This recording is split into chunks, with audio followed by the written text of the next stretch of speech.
नमस्कार, मी सरिता कौशिक. झिरो आवरच्या आजच्या भागात आपलं स्वागत आहे. उद्घाटनांचा धुरळा, भूमिपूजनाचे सोहळे, श्रेयासाठी धडपड सुरू झाली की समजा निवडणूक जवळ आली. उद्धव ठाकरेंना मिळणाऱ्या सहानुभूतीला आम्ही विकासानं धूम काढू असे आश्वासन देणाऱ्या शिंदे फडणवीस सरकारनं तर ऐन निवडणुकीच्या तोंडावर कामांचा धडाका लावलाय. त्याचा सर्वसामान्यांना फायदाही होतोय. जसा आजपासून मुंबईतील बहुप्रतीक्षित कोस्टल रोडचा सुरुवात झाली आहे. डिसेंबर 2018 मध्ये भूमिपूजनानंतर 5 वर्षांनी वरळी ते मरीन ड्राईव्ह अशी किमान एक मार्गिका खुली झाली आहे. मुख्यमंत्री एकनाथ शिंदे, उपमुख्यमंत्री देवेंद्र फडणवीस आणि उपमुख्यमंत्री अजित पवार यांनी हिरवा झेंडा दाखवून या मार्गिकेचं लोकार्पण केलं. यावेळी या कोस्टल रोडवर सर्वप्रथम बेस्टच्या AC बसेसनं धाव घेतली. एवढ्या मोठ्या प्रकल्पाचं उद्घाटन, तेही निवडणुकीच्या तोंडावर, अगदी शांतपणे होणं शक्य नव्हतं आणि तेच झालं.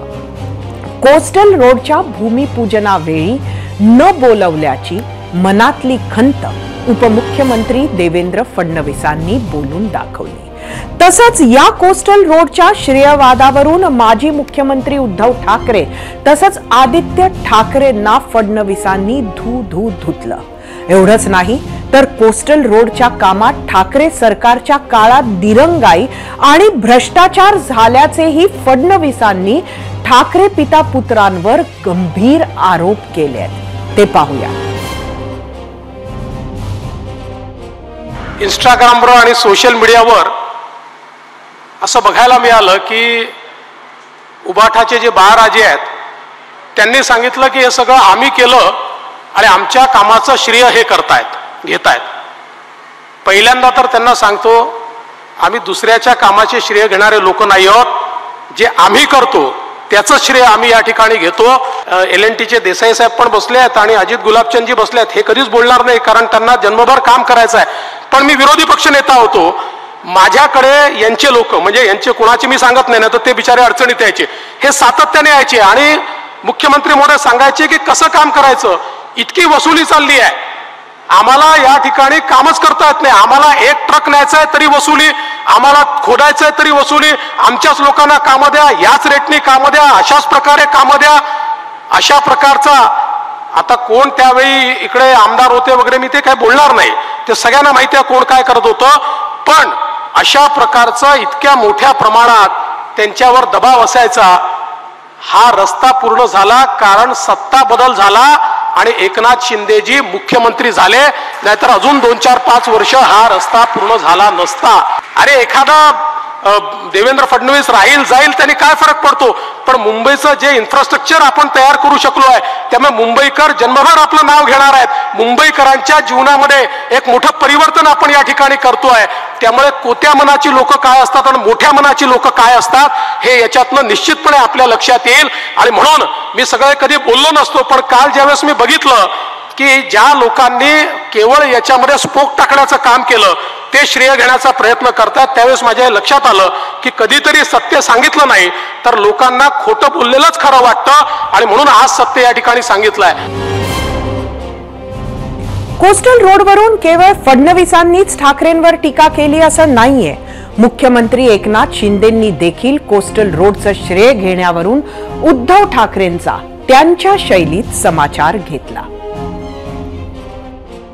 देवेंद्रजी मगाशी म्हणाले की कोणीतरी इंस्टाग्राम आणि याच्यावर आम्ही केलेलं काम काय, त्याच्यात तुम्ही अडथळे किती घातले, स्पीड ब्रेकर टाकले, हा कसा लेट होईल ते पाहिलं. केलेल्या कामाचं श्रेय द्यायला त्याला मनाचा मोठेपणा लागतो. कद्र वृत्तीचा माणूस कधीच देऊ शकत नाही. गरज सर्व आणि वैद्य मरू अशी सगळी लोक असतात. कोस्टल रोडच्या याच श्रेयवादाच्या राजकारणावरून आम्ही तुम्हाला प्रश्न विचारला होता. तो प्रश्न पाहण्यासाठी जाऊया आपल्या पोल सेंटरवर. आजचा पहिला प्रश्न तुम्हाला सांगते. ठाकरेंच्या वसुली सरकारमुळे कोस्टल रोड रखडला, शिंदेंमुळेच पूर्ण. फडणवीसांच्या दाव्याशी सहमत आहात का? तुम्हाला सांगायचं होतं होय किंवा नाही.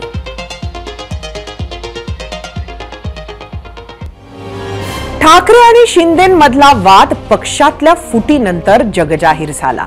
संधी मिळेल तिथे प्रत्येक सभेत तर उद्धव ठाकरेंची एकनाथ शिंदेंवर टीका ठरलेली. यात युवा सेना अध्यक्ष आदित्य ठाकरेही मागे राहिले नाहीत. घटनाबाह्य मुख्यमंत्री म्हणत अनेकदा आदित्य ठाकरेंनी एकनाथ शिंदेंना आधी वरळीतून आणि नंतर ठाण्यातून विरोधात लढण्याचं आव्हान वेळोवेळी दिलं. यावरूनही आज मुख्यमंत्री एकनाथ शिंदेंनी आदित्य ठाकरेंना अप्रत्यक्ष टार्गेट केलं. पाहुयात काय म्हणाले शिंदे. काही लोक म्हणतात मी इकडे उभा राहतो, मी तिकडे उभा राहतो, मतदारसंघ नवीन शोधतो. पण मी एकच सांगतो, जिथं ज्या लोकांनी निवडून दिलं त्यांना तर न्याय द्या. हा वरळीतला हा विषय होता. जर कोळी बांधव आहेत त्यांना आपण न्याय देऊ शकला नाहीत आणि इथे ज्या धोकादायक इमारती आहेत, SRA चे प्रकल्प आहेत, रखडलेले प्रकल्प आहेत, या सगळ्यांना न्याय दिला पाहिजे. आणि आपल्याला आमदाराचं काय काम असतं. ऐतिहासिक अशा कोस्टल रोडचं उद्घाटन करत असताना शिंदे फडणवीसांनी ठाकरे पिता पुत्रांवर घणाघात केला. मात्र हे करत असतानाच देवेंद्र फडणवीसांनी एक विषय जाणीवपूर्वक महाराष्ट्रासमोर मांडला, तो म्हणजे कोस्टल रोड आणि अडचणी. खरं तर हा 2011 साली तत्कालीन आघाडी सरकारनं कोस्टल रोडला पर्यायी असा वेस्टर्न फ्रीवेचा प्रस्ताव ठेवला. तर तिकडे मुंबई पालिकेच्या नेतृत्वात समितीची स्थापना केली. त्यानंतर आजपर्यंत कोस्टल रोड निर्मितीत कसे अडथळे आले आणि महायुती सरकारनं ते अडथळे कसे पूर्ण केले, खुद्द उपमुख्यमंत्री देवेंद्र फडणवीसांनीच हे सगळं सांगितलंय. पाहुयात.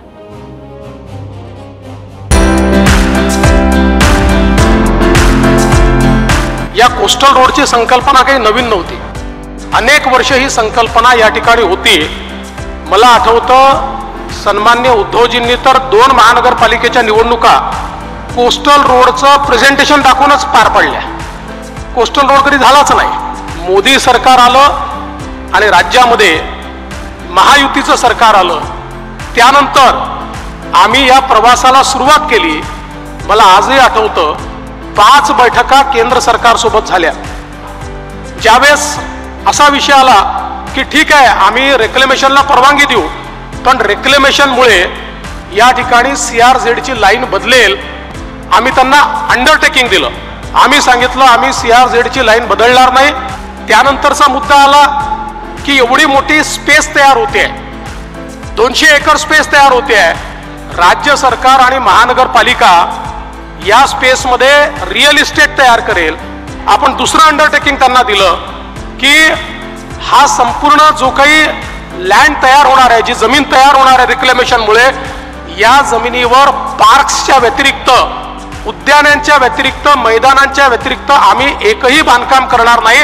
आम्ही पूर्णपणे या ठिकाणी खुल्या पद्धतीनं सगळं डेव्हलपमेंट या ठिकाणी करू, अशा प्रकारचा निर्णय दिला. एका तिथल्या ॲडिशनल सेक्रेटरीने टाकून दिलं, म्हणाले याच्यावर त्यांनी त्याच्यात लिहून पाठवून दिलं ड्राफ्ट नोटिफिकेशन मध्ये, याच्यावर ट्राम चालली पाहिजे. शेवटी पुन्हा मीटिंग घेतली आणि त्या मीटिंग मध्ये मी मंत्र्यांना सांगितलं, म्हटलं मोदी सरकार आहे, आधुनिक सरकार आहे, ट्राम कुठल्या जमान्यातली आहे, म्हणजे आम्ही वेगाने पुढे न्यायचं आहे का दुकदुक दुकदुक गाडीमध्ये पुढे न्यायचं आहे. आणि मग ती अट देखील त्या ठिकाणी वगळण्यात आली. काम सुरू केल्यानंतर हायकोर्टात पिटिशन झाली, आम्ही हायकोर्टात जिंकलो. सुप्रीम कोर्टात पिटिशन झाली, आम्ही सुप्रीम कोर्टात जिंकलो. सगळीकडे आम्ही जिंकलो आणि हे काम सुरू झालं. एकीकडे फडणवीसांनी अडचणींचा पाढा वाचला आणि ठाकरेंवर टीका केली. त्यानंतर आदित्य ठाकरेंनीही त्यांच्या या टीकेला सोशल मीडियावरून प्रत्युत्तर दिलं. अर्धवट कोस्टल रोडच्या उद्घाटनाला राज्य सरकारकडून होणारा विलंब म्हणजे लाजिरवाणी बाब आहे. अर्धे उपमुख्यमंत्री सर्व श्रेय घेतील, पण मुंबईकरांना सगळं माहिती असल्याचा टोला आदित्य ठाकरेंनी लगावलाय. दरम्यान विविध अडथळ्यांची शर्यत पार करत महायुती सरकारनं कोस्टल रोडच्या पहिल्या टप्प्याचं लोकार्पण पूर्ण केलंय. त्या कोस्टल रोडला पहिला टप्पा कसा असणार आहे पाहूयात. जागतिक महासत्ता होण्याकडे भारताची वाटचाल सुरू असताना बृहन्मुंबई महानगरपालिकेनं मुंबईतील वाहतुकीला वेग देण्यासाठी मुंबई कोस्टल रोड प्रकल्प हाती घेतला आहे. सुमारे 53 किलोमीटर लांबीचा हा प्रकल्प दक्षिणेकडे मरीन ड्राईव्ह ते उत्तरेकडे दहिसर आणि पुढे मीरा भाईंदर पर्यंत सुलभ वाहतुकीसाठी एक सक्षम उपाय ठरणार आहे. दक्षिण मुंबईतील मरीन ड्राईव्हच्या प्रिन्सेस स्ट्रीट उड्डाण पुलापासून सुरू होऊन वरळी वांद्रे सागरी सेतूला जोडणाऱ्या सुमारे 10.5 किलोमीटर लांबीच्या मुंबई किनारी रस्त्याचं काम आता अंतिम टप्प्यात आलं आहे. हा संपूर्ण प्रकल्प सुमारे 14,000 कोटी रुपयांचा आहे. यातील संपूर्ण मार्ग 8 पदरी तर बोगद्यातील मार्ग 6 पदरी असणार आहे. या अनोख्या प्रकल्पात भराव भूमी, एकल खांब म्हणजे मोनोपाईल रचनेवर स्थित पूल, उन्नत रस्ता, मलबार हिल खाली भुयारी जुळे बोगदे आणि वादळ व लाटांपासून संरक्षणासाठी समुद्री भिंत, अमरसन्स, हाजी अली आणि वरळी येथे आंतरमार्गिका अर्थात इंटरचेंज देखील बांधण्यात आले आहे. या प्रकल्पाचा महत्वाचा भाग म्हणजे प्रियदर्शनी पार्क ते मरीन ड्राईव्ह पर्यंत 2 किलोमीटर लांबीचे आणि अंदाजे 11 मीटर अंतर्गत व्यासाचे जुळे बोगदे. भारतातील सर्वात मोठं असं बोगदा खनन संयंत्र अर्थात TBM मावळाच्या मदतीनं स्वराज्य भूमी म्हणजेच गिरगाव चौपाटी येथे पृष्ठभागापासून 25 मीटर खाली तर मलबार हिल येथे जमिनीखाली 75 मीटरवर हे बोगदे बांधण्यात आले आहे. या संपूर्ण प्रकल्पामुळे वरळी ते मरीन ड्राईव्ह प्रवासाचा वेळ सध्याच्या 40 मिनिटांवरून आता केवळ 9 मिनिटांवर येणार आहे. महाराष्ट्र शासनानं या प्रकल्पाला धर्मवीर स्वराज्य रक्षक छत्रपती संभाजी महाराज मुंबई किनारी रस्ता दक्षिण असं नाव दिलं आहे. या प्रकल्पातील वरळी ते मरीन ड्राईव्ह पर्यंतची सुमारे 9 किलोमीटर लांबीची दक्षिण वाहिनी मार्गिका माननीय मुख्यमंत्री श्री एकनाथजी शिंदे यांच्या शुभ हस्ते खुली करण्यात येत आहे. जागतिक महासत्ता आजच्या भागात मुंबईच्या कोस्टल रोडवरील राजकारणावर आम्ही प्रश्न विचारला होता. त्या प्रश्नावर तुम्ही दिलेल्या प्रतिक्रिया पाहण्यासाठी जाऊया आपल्या मीडिया सेंटरला. आजचा प्रश्न तुम्हाला परत एकदा सांगते. ठाकरेंच्या वसुली सरकारमुळे कोस्टल रोड रखडला, शिंदेंमुळेच पूर्ण. फडणवीसांच्या दाव्याशी तुम्ही सहमत आहात का हे तुम्हाला सांगायचं होतं. सोशल मीडियावर आलेल्या प्रतिक्रिया बघूया. अमोल काते एक्स वरून एकमेकांवर खापर फोडण्याऐवजी कित्येक वर्षे रखडलेल्या मुंबई गोवा महामार्गाकडे लक्ष द्या. युट्यूब वरून दत्ता कडसलकर, मागच्या सरकारवर आरोपांपेक्षा सत्ताधाऱ्यांनी विकास करावा, जनता दुष्काळाच्या झळा सोसते, वस्तुस्थिती बघा महाराष्ट्राची. युट्यूब वरून राजेंद्र पाटील, तेव्हाचे नगरविकास मंत्री आणि आत्ताचे मुख्यमंत्री महोदय बघ्याच्या भूमिकेत होते असाच त्याचा अर्थ होतो. फेसबुक वरून प्रीतम सोनसळे, सध्या खुर्चीवर बसलेले आधीच्या लोकांच्या नावाने ओरडतात आणि उद्या त्या जागेवर बसणारे इतरांच्या नावे ओरडणार. राजकारणात हेच चालतंय. इंस्टाग्राम वरून उमेश विरकर, हो आम्ही सहमत आहोत. इंस्टाग्राम वरून संदीप पाटील, दुसऱ्याचे माप काढून स्वतःकडे कानाडोळा करून फक्त दिशाभूल करणं सुरू आहे.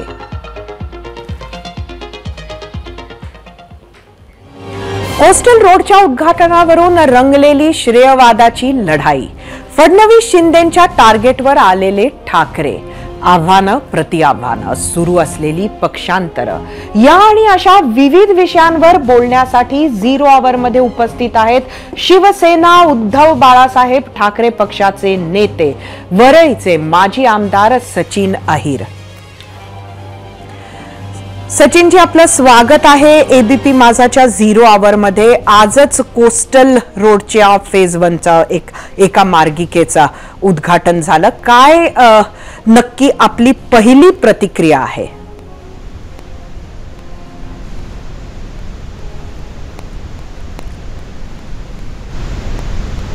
जे एक वाक्य सन्मान्य उपमुख्यमंत्र्यांचं ऐकत होतो सकाळी जे लाईव्ह चालू होतं, त्यामध्ये सोपस्कार आणि सोयीनुसार त्यांनी काही गोष्टी इकडे ठेवण्याचं काम केलं. अर्थात मी त्याचा खुलासा तुम्ही वेळ दिला तर मी नक्की करीन. परंतु हे 2018 साली ही मंजुरी याला मिळाली आणि त्यावेळी देखील मोठ्या प्रमाणावरती ते विसरून गेलेत की आम्ही देखील सरकारचा एक भाग होतो आणि हे काम नगरविकास आणि MSRDC ला मिळावं अशीतली काहींची भूमिका असताना पण देखील आवर्जून हे महानगरपालिकेला काम द्यायला पाहिजे ही भूमिका पक्षाच्या वतीने आम्ही निवड मांडली नाही. तर आग्रह धरून हा प्रकल्प मुंबईकरांना मोफत रीतीने आपण कसं देऊ शकतो हे देण्याचं काम केलं.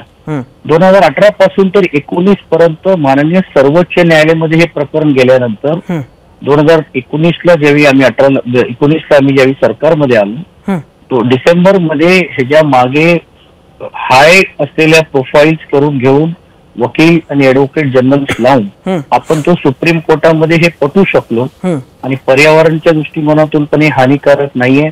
कोळी बांधवांचे पीआयएल्स होते, त्या पीआयएल्स मध्ये पण देखील कोळी बांधवांची पण भूमिका आपण कशी मान्य करू शकतो, ओशनॉलॉजीकडनं पण तो सर्वे करून हा प्रकल्प मुंबई शहरासाठी कसं योग्य आहे आणि त्यातून कोळी बांधवांना पण देखील याचा बाधा येणार. आणि हा युक्तिवाद केल्यानंतरच डिसेंबर 2019ला माननीय सर्वोच्च न्यायालयाने याला परवानगी दिली.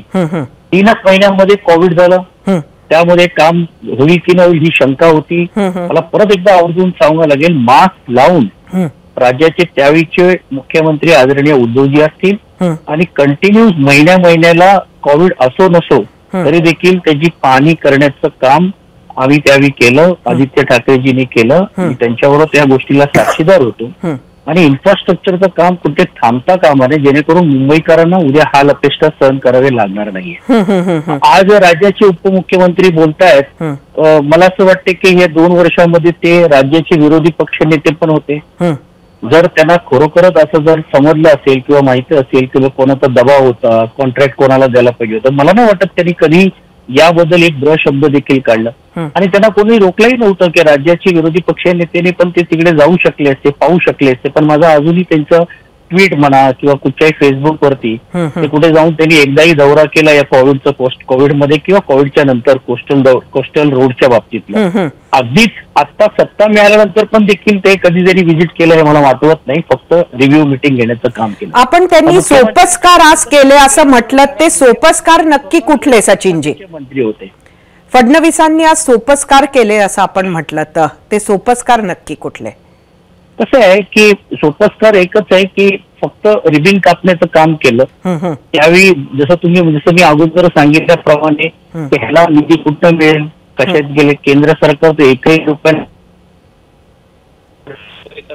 टॅक्स पेअरवरती हा प्रकल्प आपण यशस्वी करू शकतो आणि ते करून दाखवण्याचं धाडस आम्ही केलं. आणि सत्तेमध्ये पण महानगरपालिकेमध्ये आम्ही असताना पण देखील हा प्रकल्प कुठे थांबला गेलेला नाहीये.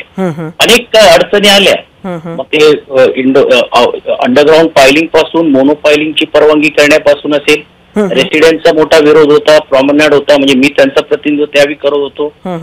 पर्याय प्रॉमनेड बांधून देण्याची भूमिका असेल, कोळी समाजांचा विरोध होता, कोळी समाजांची समजूत घालण्यापासून असेल. सचिनजी, मोठ्या प्रमाणामध्ये कॉन्ट्रॅक्टर्स कडनं वसुली होत होती असं त्यांचा आरोप आहे. आश्चर्य वाटते की बघ हे एवढं गतिमान आहेत असं जर म्हणतायत, मग ती एकच लेन का सुरू झाली, दुसरी लेन का झाली नाहीये?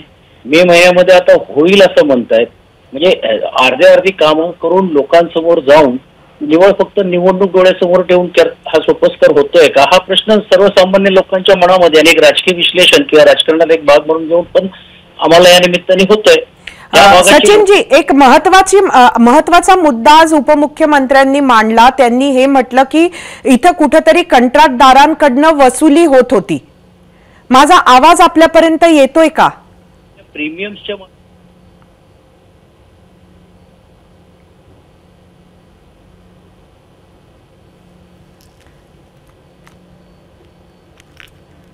सचिनजी, मला वाटतं आवाज त्यांच्यापर्यंत पोहोचत नाहीये, त्यांना माझा आवाज मिळत नाहीये. सचिनजी, आपल्याला माझा आवाज ऐकू येतोय का?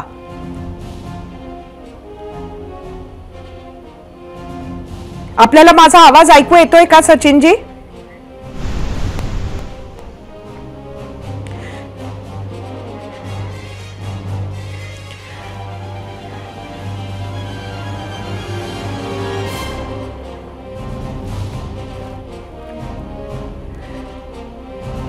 खरं तर बरेच आरोप आज कोस्टल रोडच्या उद्घाटनाच्या वेळेला झालेले आहेत. त्या आरोपांवर नक्की शिवसेना उद्धव बाळासाहेब ठाकरे पक्षाचं काय म्हणणं आहे ते आपण जाणून घेत आहोत, कारण जवळजवळ सगळे आरोप जे आहेत ते शिवसेना उद्धव बाळासाहेब ठाकरे पक्षावरच आहे आणि म्हणूनच सचिन अहिर आज आता आपल्या बरोबर आहे. सचिनजी, माझा आवाज आपल्यापर्यंत पोहोचतोय का?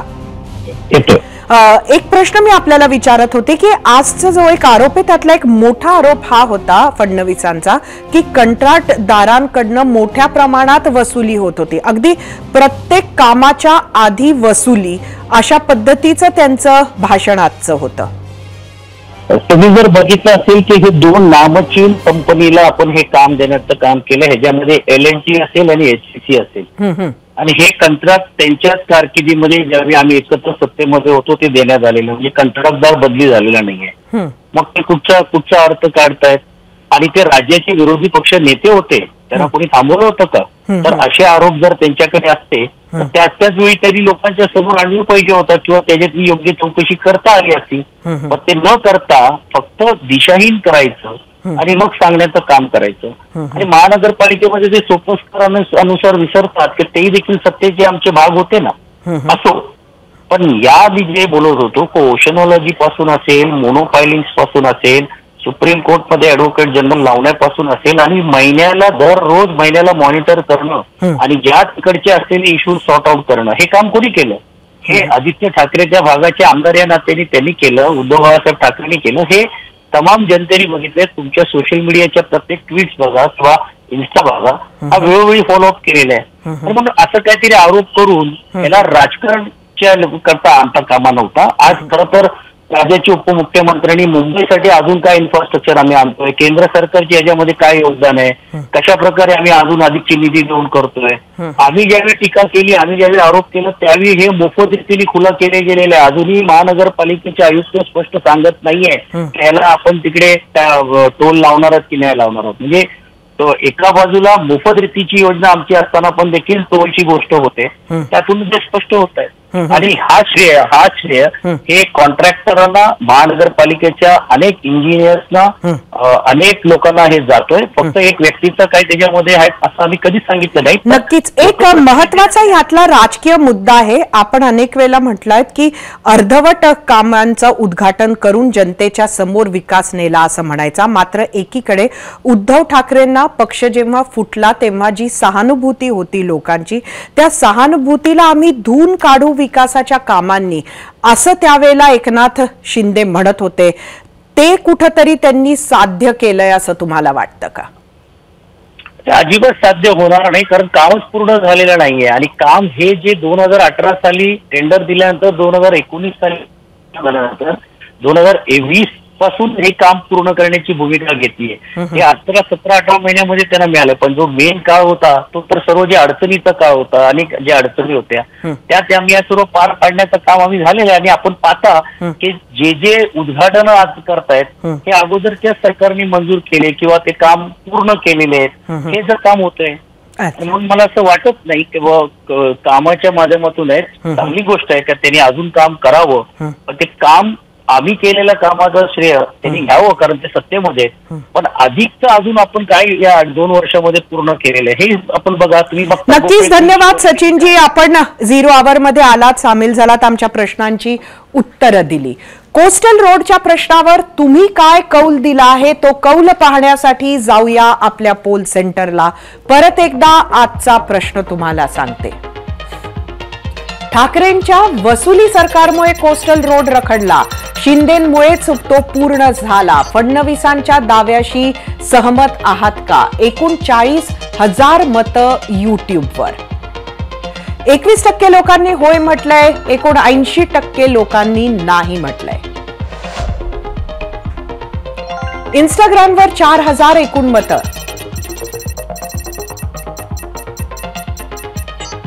इंस्टाग्रामवर 46% होय म्हटलंय, 54% नाही म्हटलंय.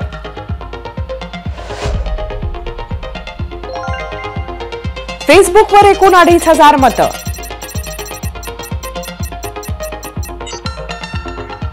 तेवीस 23% होय म्हटलंय, 77% नाही. एक्सवर एकूण 3,000 मतं.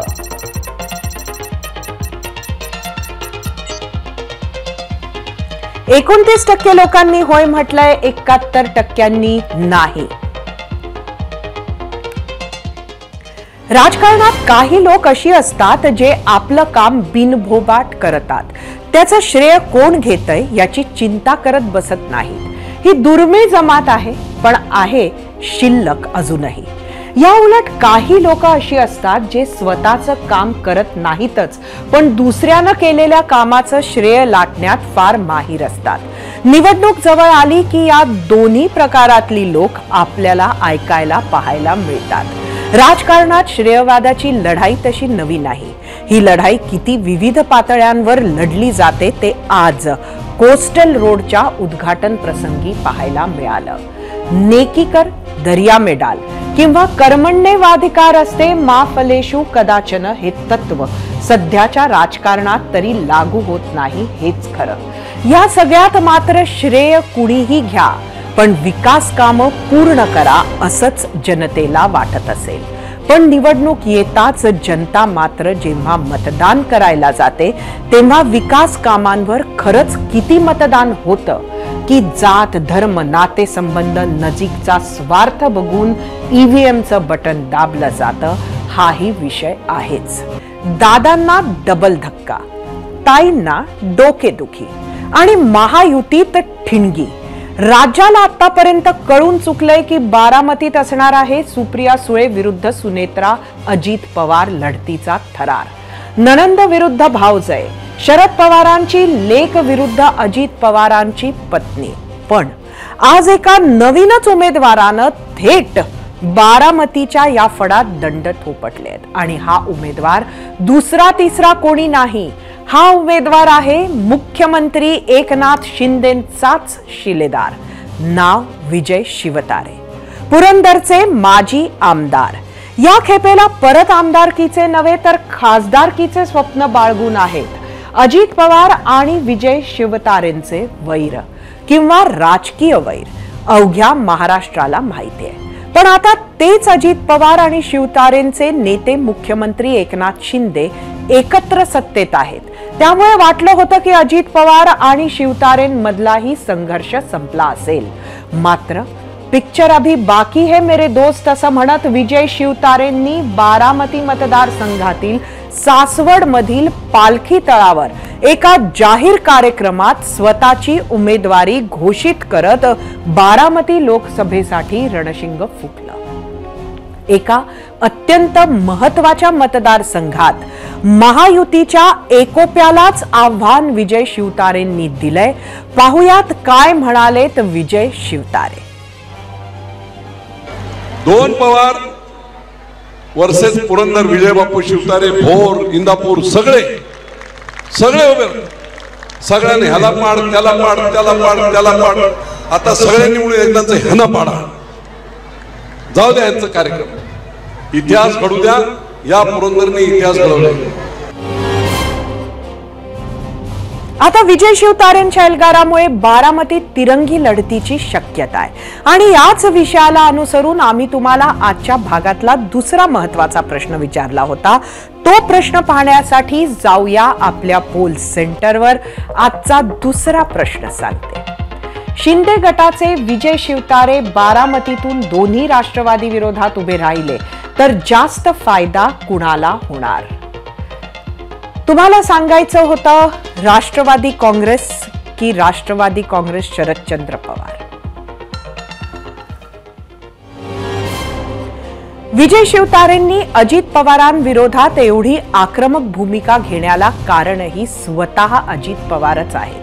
2019च्या विधानसभा निवडणुकीवेळी अजित पवारांनी सासवडच्या पालखी तळावर भाषण करताना विजय शिवतारे तू निवडून कसा येतो तेच मी पाहतो असं आव्हान दिलं होतं. त्या निवडणुकीत शिवतारेंचा पराभव झाला होता. शिवतारेंचा तो राग अद्यापही कायम असल्याचे आजच्या भूमिकेमुळे सिद्ध झालंय. नेमकं काय म्हणाले होते अजित पवार पाहूयात. ते विजय शिवतारे तर काय पोपटासारखा मिठू मिठू मिठू बोलायला लागला. अरे विजय शिवतारे, तुझं बोलणं किती, तुझा आवाका किती, तू बोलतोय कुणाबरोबर, तुला यंदा दाखवतो तू कसा आमदार होतो ते बघतो. अख्ख्या महाराष्ट्राला माहितीये, मी जर एखाद्याला ठरवलं आमदार नाही करायचं तर कुणाच्या बापाला ऐकत नाही. आम्ही म्हणतोय बाबा जाऊ द्या, गप बसा. याचं तर उर नुसतं भरून आलंय, त्याला काय करून काय नाही. आणि 2019 मध्ये शिवतारे हारले. शिवतारेंचा तो राग अद्यापही कायम असल्याचे आजच्या भूमिकेमुळे सिद्ध झालंय. आणि त्याचाच बदला म्हणून त्याच पालखी तळावरून विजय शिवतारेंनी अजित पवारांना धक्का देण्याचा निर्धार केलाय. बदललेल्या राजकीय परिस्थितीत दादांपुढील अडचणी आणखी वाढवण्यासाठी विजय शिवतारेंनी लोकसभेसाठी उमेदवारी जाहीर केल्याची चर्चा आहे. बारामतीत लोकसभा निवडणुकीचा गुलाल उधळायचा असा निर्धार करत शिवतारेंनी थेट पवारांविरोधात दंड थोपटले आहेत. पाहुयात. अरे लोकसभा हा देशातला एक मतदारसंघ आहे. बारामती हा काय कोणाचा सातबारा नाहीये की सतत बारामतीतच 50 वर्ष खासदार पाहिजे, पुरंदरचा पाहिजे, भोरचा पाहिजे. का म्हणून आम्ही यांना मतदान करायचं 5-5 वेळा, 10-10 वेळा? काय मिळालंय आम्हाला? आणि म्हणून तुम्हाला आम्हाला विचार करून चाललो. याच पालखी तळावर विजय बापूंचा अपमान नाही केला अजित पवारांनी, अपमान केलाय पुरंदरच्या स्वाभिमानी जनतेचा. तू कसा निवडून येतो तो पाहतो. आता त्याचा बदला घेण्याची वेळ आहे. विजय शिवतारेंच्या या भूमिकेवर शिवसेनेनं सावध पवित्रा घेतलाय. अजून शिवतारे स्वतः मुख्यमंत्री आणि पक्षाचे अध्यक्ष एकनाथ शिंदे यांच्याशी आपल्या या निर्णयाबद्दल बोललेले नाहीयेत.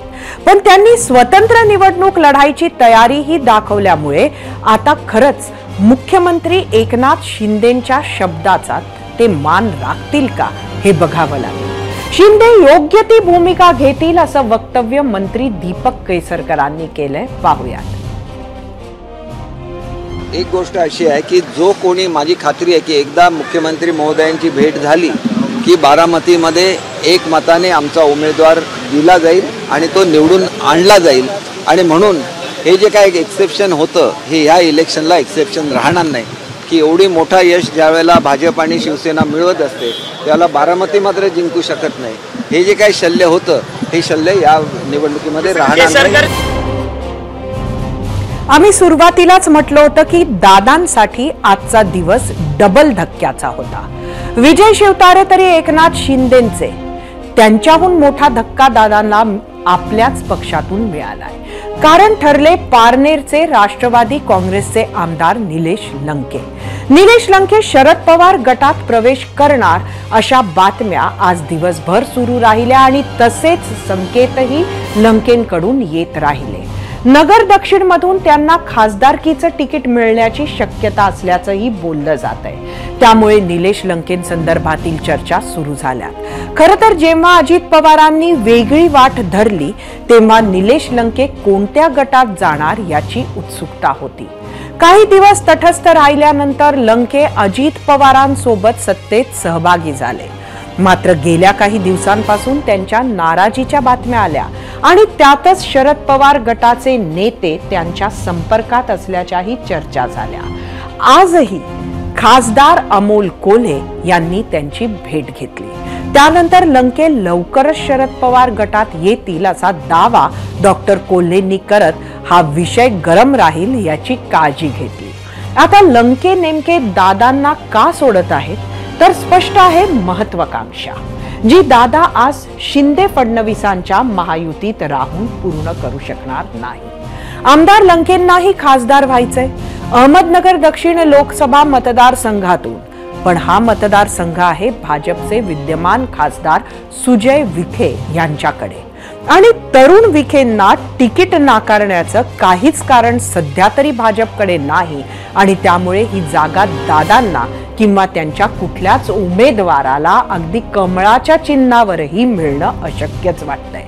इंटरेस्टिंग हे की अगदी ह्याच जागेसाठी ह्याच खासदारकीसाठी 2019 साली राधाकृष्ण विखे पाटील आणि सुजयनं काँग्रेस सोडलं होतं. विशेष म्हणजे निलेश लंके आणि सुजय विखे या दोघांच्या पत्नीही या मतदारसंघात प्रचाराचे भरगच्च कार्यक्रम घेत आहेत. एकीकडे हे सुरू असताना लंके मात्र काय म्हणाले ते पाहूयात.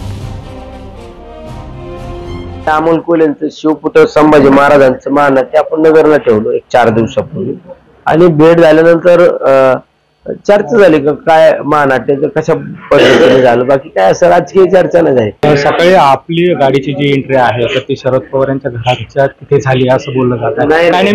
नाही कुणी काही सांगत गाडीची एंट्रीचा काय संबंध, मी जर गेलोच नाही तिथं एंट्री कुठून व्हायची.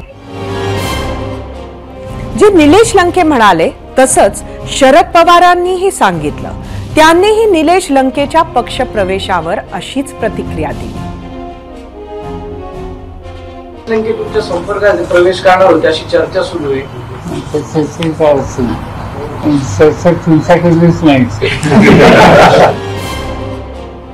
एकीकडे या चर्चा सुरू आहेत तर रोहित पवारांनी लंके येणार असतील तर त्यांचं स्वागत आहे असं म्हटलंय. तर खासदार संजय राऊत यांनी सुद्धा निलेश लंके शरद पवारांकडे येतील हे आपल्याला माहिती असल्याचं सांगत त्यांचं स्वागतच असेल अशी प्रतिक्रिया दिली.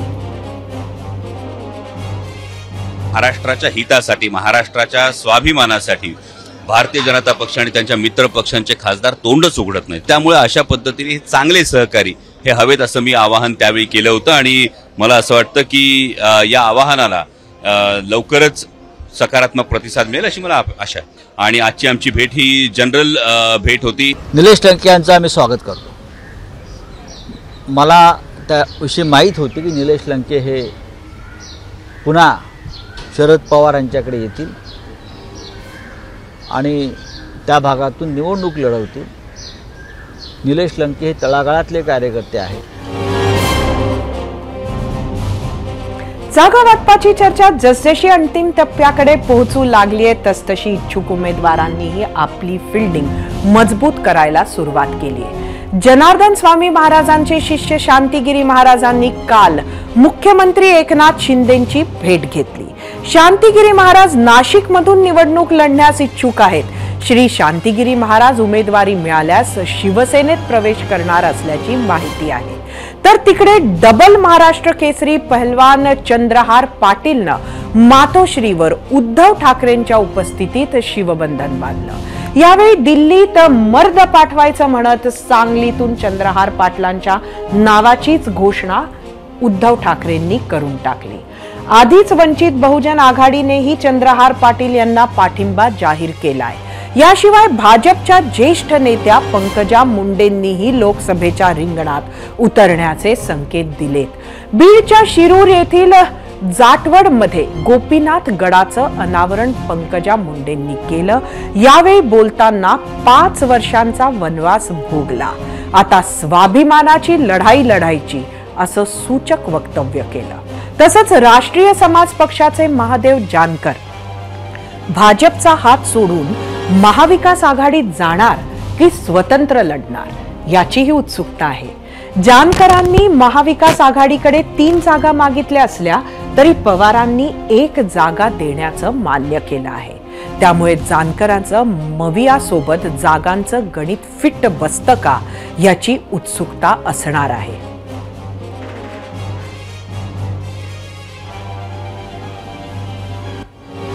तर आता पुन्हा वळूयात विजय शिवतारेंच्या प्रश्नाकडे. आम्ही विचारलेल्या प्रश्नावर तुम्ही दिलेल्या प्रतिक्रिया पाहण्यासाठी जाऊया आपल्या मीडिया सेंटरला. आजचा आपला प्रश्न परत एकदा सांगते.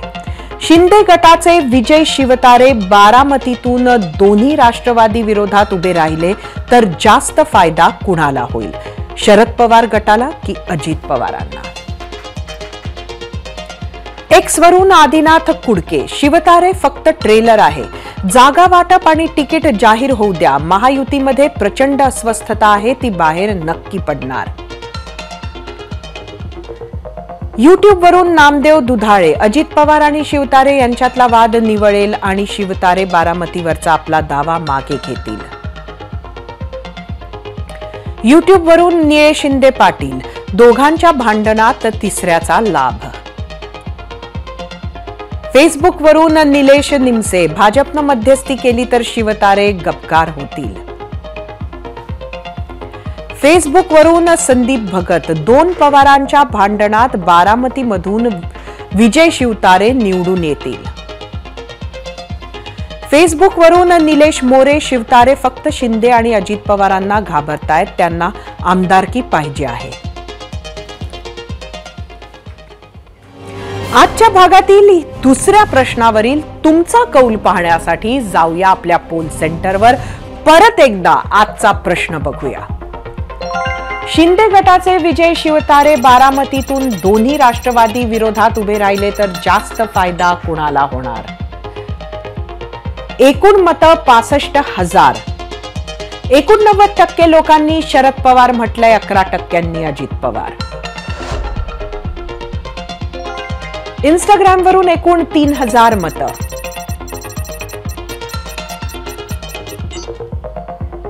%76 शरद पवार म्हटलंय, 24% अजित पवार. फेसबुकवरून एकूण 2,000 मतं.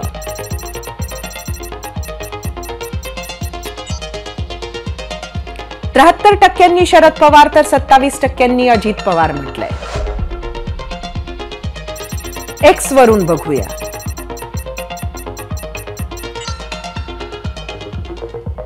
एकूण 80% शरद पवार तर 21% अजित पवार म्हटलंय. निलेश लंके खरंच शरद पवारांच्या राष्ट्रवादीकडे गेलेच तर अजितदादांना धक्का असेल, पण महायुतीला लोकसभेत फटका बसेलच असं नाही. मात्र विजय शिवतारे बारामती लोकसभेला खरंच उभे राहिले तर त्याचा थेट फटका अजितदादांनाही बसेल आणि महायुतीलाही बसेल, कारण शिवतारे बापूंमुळे सुप्रिया सुळेंच्या विरोधातील मतांचं विभाजन होण्याची शक्यता वाढली. म्हणजेच जर महायुतीनं सुनेत्रा पवार यांना उमेदवारी दिली असेल तर त्यांची वाट बिकट बनेल. ही लोकसभा निवडणूक अनेक अर्थानं वेगळी आहे. आज लोकांना आधी ज्याला अभद्र युती आघाडी म्हटलं जायचं त्यासाठी मतदान करायला सांगण्यात येत आहे. कार्यकर्त्यांना सातत्यानं ज्यांना कट्टर विरोधक म्हटलं त्यांच्यासाठी प्रचार करायला सांगण्यात येतोय. आणि जी नेते एकमेकांच्या वाऱ्यालाही उभी नसती झाली ती मांडीला मांडी लावून बसताना दिसत आहेत. आणि त्यामुळेच बऱ्याच पातळीवरचं कन्फ्युजन आहेच. लंके किंवा शिवतारे ही केवळ सुरुवात असू शकते. आगे आगे देखो होता है क्या असं जाणकार म्हणत आहेतच. आता बातमी आहे गेले काही दिवस गाजत असलेल्या निवडणूक रोखे म्हणजेच इलेक्टोरल बॉन्ड प्रकरणाची. सर्वोच्च न्यायालयानं आज स्टेट बँक ऑफ इंडियाला पुन्हा धारेवर धरलं. निवडणूक रोख्यांच्या माध्यमातून कोणत्या राजकीय पक्षांना किती निधी प्राप्त झाला ही माहिती देण्यासाठी 30 जून पर्यंत मुदतवाढ द्यावी असा अर्ज SBIनं दिला होता. तो अर्ज सुप्रीम कोर्टानं फेटाळला. उद्याच्या कामकाजाचे तास संपवण्यापूर्वी माहिती द्यावी, अन्यथा न्यायालयाचा अवमान समजून कारवाईची शक्यताही बोलून दाखवली आहे. दिवसभरातील या महत्त्वाच्या घडामोडींसोबतच आज 0 आवरमध्ये इथेच थांबूयात. उद्या संध्याकाळी 7:56 पुन्हा भेटूयात. पाहत रहा ABP माझा. ABP माझा, उघडा डोळे बघा नीट.